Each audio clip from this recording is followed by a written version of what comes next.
गांव का सबसे ताकतवर मुखिया जिसे कोई हरा नहीं सकता था। लेकिन एक दिन ऐसा सच सामने आया जिसने पूरे गांव की नींद उड़ा दी। मेरे बिना ये गांव नहीं चलता।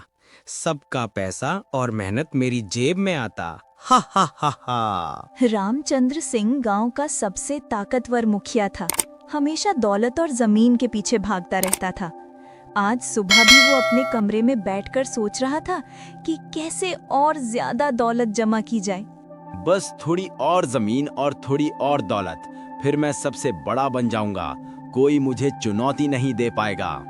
उसने सोचा कि उसकी ताकत और लालच उसे किसी भी चुनौती से बचा सकते हैं, लेकिन किस्मत की राहें हमेशा अपने हिसाब से चलती हैं। मेरे पास है सब कुछ, दौलत और जमीन, जो चाहे वो मेरी झोली में आए। मुखिया का ये गाना न केवल उसकी लालच की झलक दिखा रहा था, बल्कि गांव वालों की नजरों में उसका असली चेहरा भी उजागर कर रहा था। बाप रे, इतना लालची आदमी हर किसी की मेहनत अपने लिए इस्तेमाल करता है। लेकिन गांव वाले कोई कुछ नहीं कर सकता, वो तो सबसे ताकतवर है। काश कोई उसका सच सबके सामने लाता। गांव वाले धीरे धीरे समझ गए कि मुखिया की लालच की कोई सीमा नहीं, लेकिन किसी ने सोचा भी नहीं था कि ये लालच उसके सबसे बड़े दुश्मन के रूप में सामने आएगा। ये मेरी मेहनत का फल है, कोई इसे छू भी नहीं सकता। हर एक पैसा, हर एक जमीन, सब मेरा है।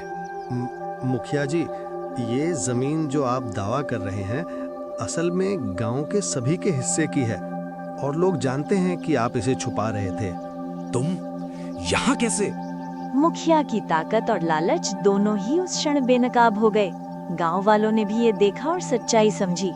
शायद मेरी ताकत केवल दूसरों की मेहनत पर टिक सकती थी, लेकिन सच्चाई से कोई नहीं बच सकता। और इस तरह लालची मुखिया ने सीखा कि सच्चाई और ईमानदारी से बड़ी कोई ताकत नहीं होती। गांव वालों ने भी इसे देखा और समझा कि लालच का अंत हमेशा दुखद होता है। यही सच्ची सीख है।